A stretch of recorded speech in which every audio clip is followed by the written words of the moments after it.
¿Qué haría usted si los médicos dijeran que no hay nada más que puedan hacer por su hijo, pero su fe le susurrara que todavía hay esperanza? En los fríos y estériles pasillos de los hospitales modernos, donde la ciencia médica lucha a diario con los límites de la mortalidad humana, existe una verdad que trasciende todos los protocolos y diagnósticos. Hay momentos en que la medicina alcanza sus límites, pero la fe apenas comienza a actuar. Esta es la extraordinaria historia de la familia Santos, que descubrió que el poder de la oración puede literalmente salvar a alguien de la muerte, desafiando no solo las expectativas médicas, sino redefiniendo por completo el significado de la esperanza, cuando toda la evidencia sugiere lo contrario. Es la historia de cómo una madre, un padre y una hija se unieron en un grito desesperado que resonó en los cielos y transformó una cama de la UCE y en un altar sagrado, donde lo imposible se hizo realidad. Prepárese para conocer el milagro ocurrido en la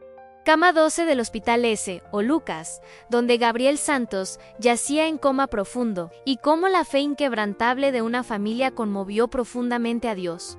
Esta historia desafiará todo lo que crees saber sobre los límites entre la ciencia y la espiritualidad, entre la esperanza y la realidad, entre lo humanamente posible y lo divinamente inevitable, cuando una familia se niega a aceptar cualquier respuesta que no sea un milagro. Si te está gustando esta increíble historia, déjale un me gusta y suscríbete al canal para no perderte otros testimonios que te llegarán al corazón. El Hospital S, o Lucas, se alza como una fortaleza de cristal y hormigón contra la muerte. Un complejo médico de vanguardia donde los pasillos resuenan constantemente con el sonido hipnótico de los ventiladores mecánicos, el pitido incesante de los monitores cardíacos y el suave roce de los zapatos de las enfermeras sobre el linóleo pulido. La UCE y neurológica del cuarto piso es un mundo aparte, donde el tiempo parece suspendido entre la vida y la muerte, donde cada respiración es medida por máquinas y cada latido se traduce en ondas verdes que danzan en las pantallas. El ambiente tiene ese olor característico de hospital,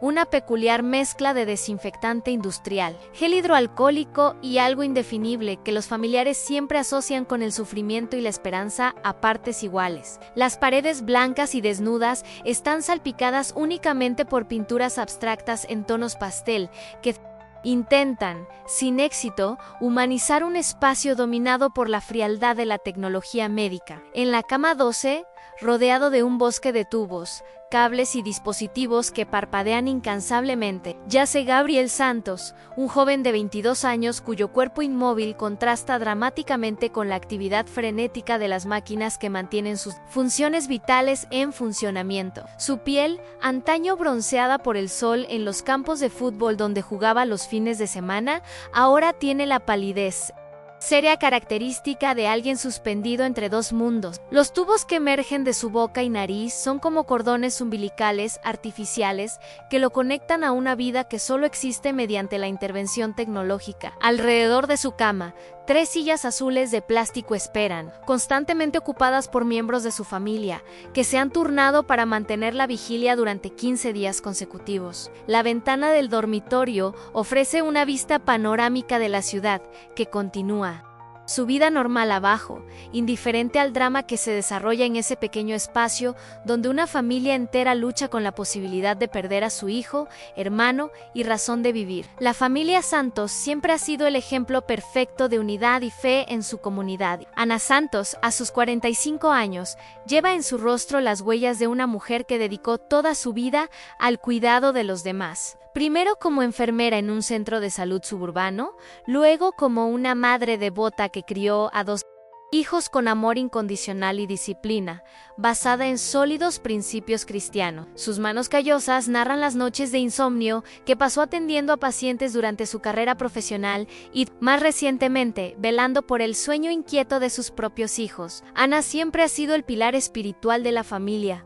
la persona que insistía en rezar antes de las comidas, que llevaba a los niños a la iglesia todos los domingos sin excepción, y que transformó su hogar en un lugar donde hablar de Dios era tan natural como hablar del clima. Su fe, forjada durante décadas de experiencias que confirmaron repetidamente la fidelidad divina, nunca había sido puesta a prueba hasta ahora. Paulo Santos, su esposo desde hace 23 años, es un hombre de físico robusto que trabaja como mecánico en un taller que él mismo construyó con mucho esfuerzo y determinación. A sus 48 años, Paulo es conocido en su barrio como un hombre de palabra, de pocas palabras, pero cuyas acciones siempre demuestran su integridad, aunque no tan elocuente como su esposa en cuestiones de fe. Su religiosidad se manifiesta en actos prácticos de bondad. Nunca cobraba por las reparaciones realizadas a vecinos con dificultades económicas. Siempre ofrecía transporte a personas mayores que necesitaban ir al médico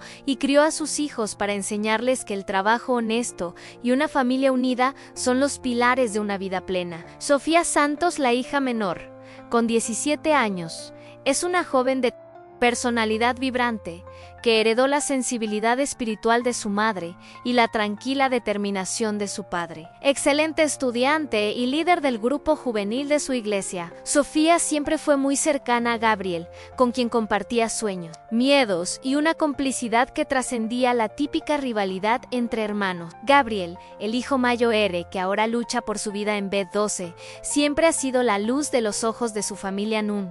Joven talentoso que equilibraba perfectamente sus estudios de ingeniería con su pasión por el fútbol, que planeaba graduarse y ayudar a su padre a expandir el negocio familiar, y que soñaba con casarse con su novia de 3 años y dar nietos a sus orgullosos padres. La noche del 23 de octubre comenzó como tantas otras en la vida de la familia Santos. Gabriel salió de casa después de cenar para reunirse con amigos y ver un partido de fútbol en un bar cerca de la universidad. Besó a su madre en la frente, como siempre, prometió volver antes de la medianoche y condujo su motocicleta por la avenida principal con la despreocupada confianza de un joven de 22 años que aún se cree indestructible. Lo que debería haber sido una noche normal de diversión con amigos se convirtió en una pesadilla a las 11:47 de la noche, cuando un conductor ebrio se saltó un semáforo en rojo a 80 kilómetros por hora y chocó de frente con la motocicleta de Gabriel en la intersección más transitada de la ciudad. El impacto fue tan violento que los testigos informaron haber oído el sonido de metal rompiéndose a 2 cuadras de distancia. Gabriel salió despedido más de 20 metros, su casco se hizo añicos al impactar contra el asfalto, y cuando los servicios de emergencia llegaron al lugar, encontraron a un joven inconsciente con un traumatismo cráneoencefálico grave, múltiples fracturas y una hemorragia interna masiva. La carrera contrarreloj comenzó de inmediato en 15 minutos para estabilizarlo en el lugar del accidente, otros 20 para trasladarlo al Hospital S o Lucas y 3 horas de cirugía de emergencia, donde un equipo de 6 médicos luchó por salvar una vida que parecía escabullirse por lesiones que desafiaban la capacidad del cuerpo humano para repararse. Fue durante esta cirugía que la familia Santos recibió la primera de una serie de noticias devastadoras.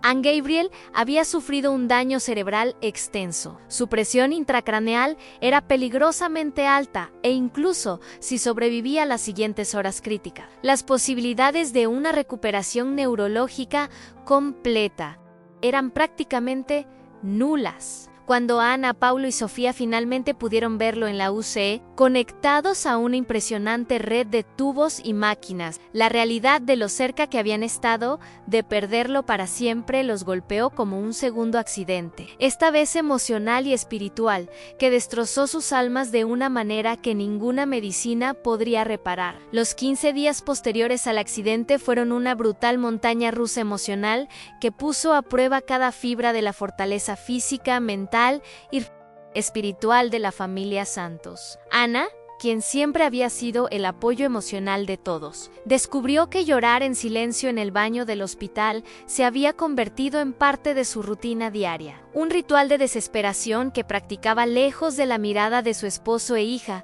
para no destruir la esperanza que aún luchaba por mantener viva en sus corazones. Sus oraciones, que antes fluían con naturalidad como conversaciones íntimas con un Dios cercano y amoroso, ahora se convertían en llantos desesperados intercalados con preguntas que temía incluso formular con claridad. ¿Por qué mi hijo? ¿Por qué ahora si tenía toda la vida por delante? ¿Dónde estás cuando más necesitamos tu presencia? Paulo, acostumbrado a resolver problemas con sus propias manos y herramientas, se sentía completamente impotente en una situación donde ni su fuerza física ni su experiencia práctica podían marcar la diferencia. Pasaba horas mirando a su hijo inmóvil, recordando los fines de semana en que le había enseñado a Gabriel a cambiar el aceite de la moto, las tardes en que construían juntos la mesa de madera que aún adornaba el porche, las conversaciones sobre el futuro, cuando Gabriel se haría cargo poco a poco del taller familiar. La culpa lo carcomía en silencio. Si tan solo me hubiera ofrecido a llevarlo esa noche. Si tan solo hubiera insistido en que se quedara, si tan solo me hubiera comprado un coche en lugar de dejarlo ir en moto. Sofía, por su parte, se enfrentaba a la primera gran prueba de su joven y hasta entonces inquebrantable fe. Había crecido escuchando testimonios de milagros en la iglesia, había cantado himnos sobre el poder de Dios para sanar y restaurar. Pero ahora, ante la brutal realidad de su amado hermano, conectado a máquinas y sin mostrar señales de conciencia, comenzaba a preguntarse si todas esas historias de milagros eran reales o solo cuentos, reconfortantes para personas necesitadas de esperanza. Los médicos en sus visitas diarias traían informes cada vez más desalentadores, no hay actividad cerebral significativa, los reflejos neurológicos siguen ausentes. Lamentablemente, no observamos mejoría en las pruebas de imagen. Cada palabra técnica era como una gota de veneno destilada directamente en el corazón de una familia que se negaba a aceptar que la medicina tuviera la última palabra sobre el destino de su ser querido. Fue en la madrugada del 16º día, cuando Ana despertó sobresaltada de una pesadilla en la que enterraba a su hijo, que algo fundamental cambió en la dinámica espiritual de la familia Santos. En lugar de dejarse consumir por la desesperación, experimentó una claridad sobrenatural que le hizo comprender que habían estado abordando la situación de forma completamente errónea. Habían estado pidiendo, suplicando y negociando con Dios como si fuera un juez distante, que necesitaba ser persuadido para mostrar misericordia, cuando en realidad deberían haber clamado con la autoridad de hijos que conocen el corazón del Padre y confían plenamente en su amor incondicional. Ana despertó a Paulo y Sofía, que dormían incómodos en las sillas junto a la cama de Gabriel, y con una determinación que sorprendió a todos, dijo: «Ya basta de llanto.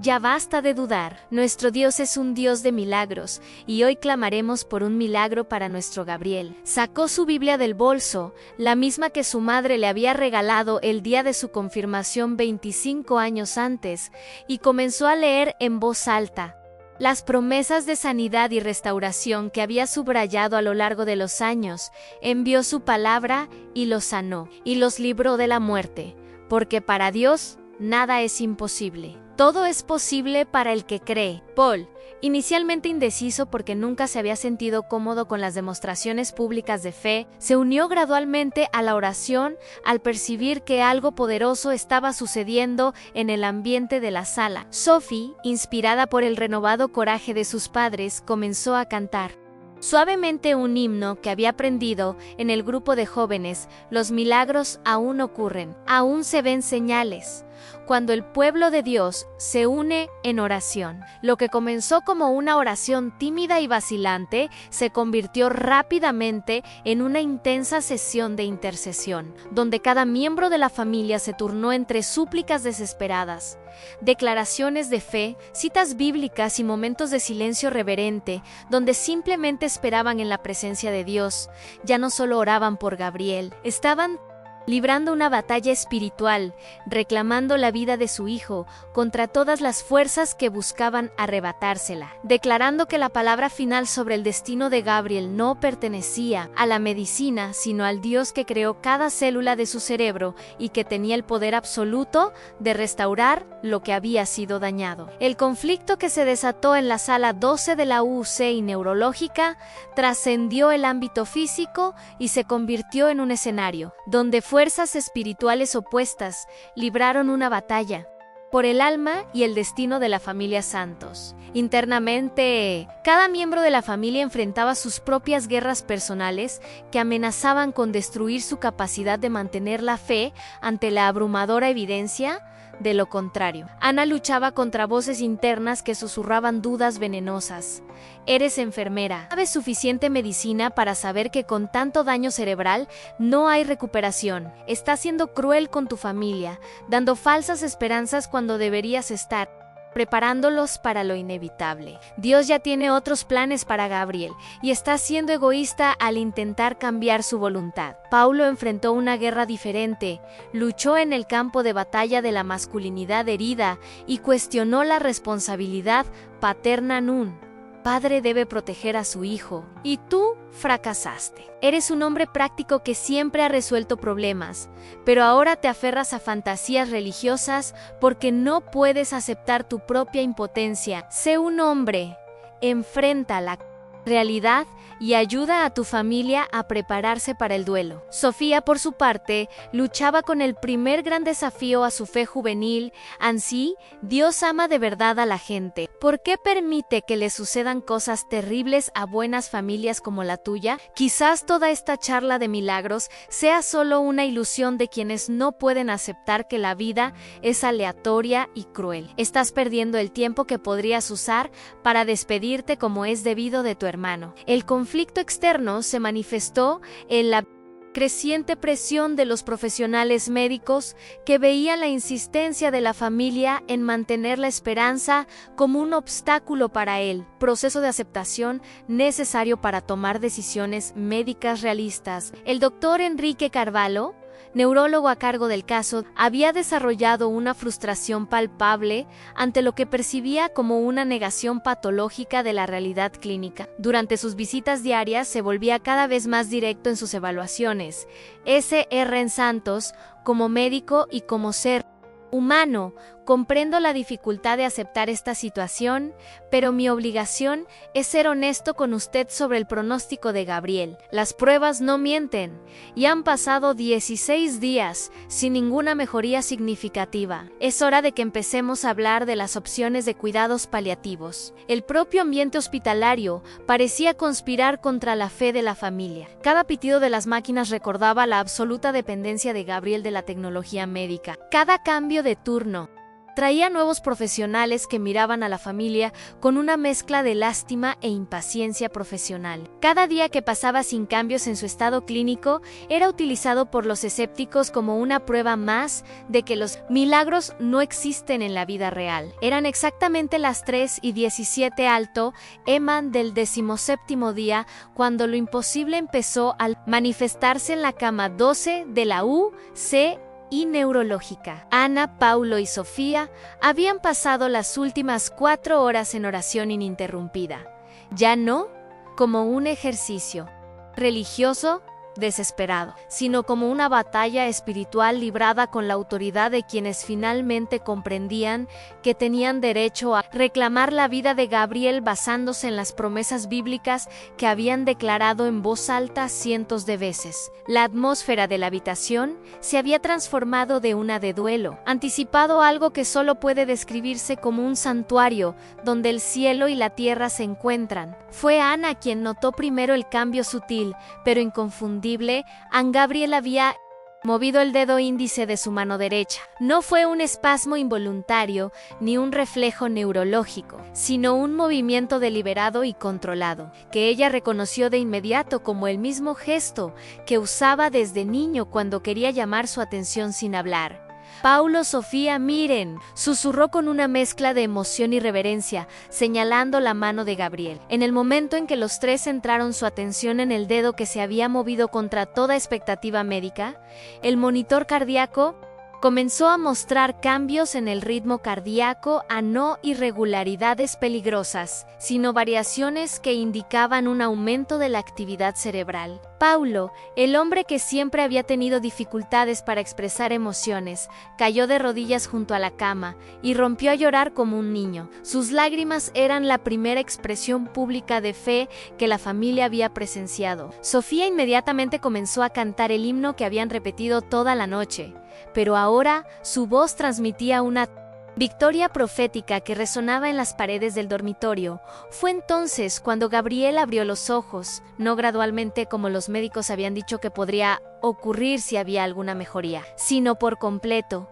como quien despierta de un sueño profundo pero reparador. Sus ojos, que habían permanecido cerrados durante 17 días, ahora no solo estaban abiertos, sino conscientes, concentrados, reconociendo los rostros de su familia con una claridad que desafiaba todos los diagnósticos neurológicos. El primer sonido que salió de su garganta, a pesar del tubo aún insertado para ayudarla a respirar, fue reconocible como mamá. La sala estalló en una cacofonía de alarmas de máquinas, pasos corriendo por los pasillos y voces de enfermeras llamando urgentemente a los médicos. Pero la familia Santos solo escuchó una cosa: el sonido del milagro que habían reclamado con fe inquebrantable, finalmente manifestándose en la realidad física. Los 45 días posteriores al milagroso despertar de Gabriel estuvieron marcados por una serie de recuperaciones que dejaron a todo el equipo médico del Hospital S. o Lucas en un estado de perplejidad científica. El doctor Enrique Carvalho, neurólogo que se había mostrado inflexible sobre la imposibilidad de recuperación, se vio obligado a revisar no solo su diagnóstico, sino también sus propias creencias sobre los límites de la medicina. Gabriel no solo recuperó la conciencia, sino que gradualmente recuperó todas sus funciones cognitivas, motoras y de memoria, con una velocidad que desafió todos los protocolos de rehabilitación neurológica conocidos. En 2 semanas, respiraba con independencia y hablaba con normalidad. En 1 mes, caminaba por los pasillos del hospital con apenas cuidados mínimos. A los 45 días, recibió el alta con una recuperación neurológica clasificada como completado y inexplicable en los registros oficiales. Gabriel regresó a casa no solo como el joven que había sido antes del accidente, sino como alguien transformado por una experiencia que trascendió las fronteras entre la vida y la muerte. Hablaba con una profundidad espiritual que sorprendió incluso a sus padres, describiendo vívidos recuerdos de estar en un lugar de paz indescriptible durante su coma, donde había hablado con seres de luz que le dijeron que aún tenía una importante misión que cumplir en la tierra. Su novia, quien había velado con la familia durante el periodo crítico, se casó con él al año siguiente en una ceremonia presenciada por más de 500 personas, incluyendo médicos y enfermeras del hospital que quisieron estar presentes para celebrar lo que muchos describieron como el milagro más evidente que habían presenciado en sus carreras. Gabriel reanudó sus estudios de ingeniería, pero también inició un ministerio de visitas a hospitales donde comparte su experiencia con otras familias que enfrentan situaciones similares. La familia Santos se ha convertido en un testimonio vivo en su comunidad, convocada frecuentemente a orar con personas que enfrentan crisis médicas aparentemente imposibles. Ana regresó a trabajar como enfermera, pero ahora con una perspectiva completamente transformada sobre la interacción entre la medicina y la fe, sirviendo a menudo como puente entre familias desesperadas y equipos médicos escépticos. Paulo amplió su taller y creó un programa gratuito de formación profesional para jóvenes de la comunidad, afirmando que Dios había salvado a su hijo para que pudiera multiplicar las bendiciones en la vida de otros padres. Sofía se convirtió en la líder de un grupo de oración intercesora en su iglesia, especializándose en orar por casos médicos difíciles, y planea estudiar medicina para combinar su fe con el conocimiento científico. La historia de la familia Santos se ha extendido mucho más allá de su ciudad natal, documentándose en programas de televisión, artículos médicos y libros sobre fe y sanación, siempre con el objetivo de dar toda la gloria a Dios por el milagro que transformó no solo una vida, sino a toda una familia. ¿Te conmovió esta historia? ¿Has vivido algo similar o conoces a alguien que lo haya vivido? Cuéntanoslo en los comentarios. Y si aún no has disfrutado del video, dale a me gusta y suscríbete al canal para leer más testimonios que te cambiarán la vida. La extraordinaria trayectoria de la familia Santos, desde las profundidades de la desesperación hasta las alturas de la victoria espiritual, nos Enseña verdades fundamentales sobre la naturaleza de la fe, el poder de la oración persistente y la realidad de la intervención divina en la vida humana. En primer lugar, su historia demuestra que la verdadera fe no es la ausencia de dudas ni temores, sino la decisión consciente de confiar en Dios, incluso cuando todas las circunstancias visibles contradicen sus promesas. Ana, Paulo y Sofía enfrentaron momentos de profundo cuestionamiento, lucharon contra voces internas que intentaban destruir su esperanza y se enfrentaron a evidencia médica que parecía irrefutable. Sin embargo, descubrieron que la fe madura no ignora la realidad, simplemente elige confiar en una realidad mayor y más fundamental que la que puede medirse con equipos médicos o explicarse con el conocimiento científico. La experiencia de la familia también ilustra la diferencia crucial entre la oración como súplica desesperada y la oración como declaración de autoridad espiritual. Durante los primeros 15 días oraron desde el miedo y la desesperación, implorando a Dios como suplicantes que esperan obtener su misericordia a través de la intensidad de su angustia. Fue solo cuando cambiaron su enfoque, orando con base en promesas bíblicas y reclamando la vida de Gabriel como un derecho espiritual garantizado por la palabra de Dios, que el milagro se manifestó. Esto nos enseña que la oración efectiva no se trata de convencer a Dios de hacer algo que Él se resiste a hacer, sino de alinear nuestra fe con su voluntad ya revelada y declararla sobre nuestras circunstancias. La historia también aborda la aparente tensión entre la fe y la ciencia, mostrando que estas dos esferas no deben considerarse mutuamente excluyentes. El Dr. Carvalho y su equipo brindaron una atención médica excepcional,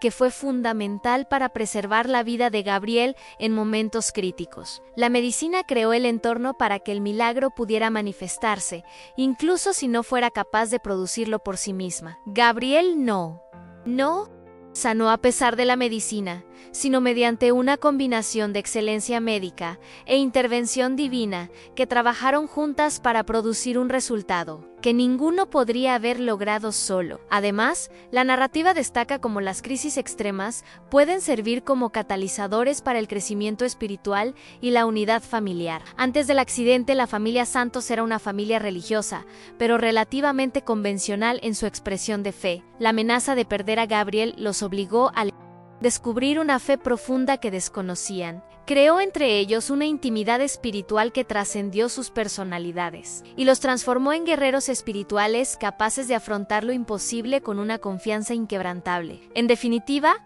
la milagrosa recuperación de Gabriel nos recuerda que cada vida tiene un propósito específico, que puede ser mayor que nuestra limitada comprensión. Gabriel fue preservado no solo para continuar su vida anterior, sino para convertirse en un testimonio vivo del poder de Dios, influyendo en miles de personas a través de su historia y ministerio posterior. Esto nos desafía a considerar que nuestras propias luchas y aparentes tragedias pueden ser parte de un plan mayor, donde Dios está preparando algo significativo que solo se revelará cuando elijamos confiar plenamente en Él, incluso en la oscuridad más profunda. El mensaje central de la historia es que los milagros no son violaciones de las leyes naturales, sino manifestaciones de leyes espirituales superiores que operan cuando la fe genuina crea las condiciones adecuadas para que el poder divino se manifieste en la realidad física.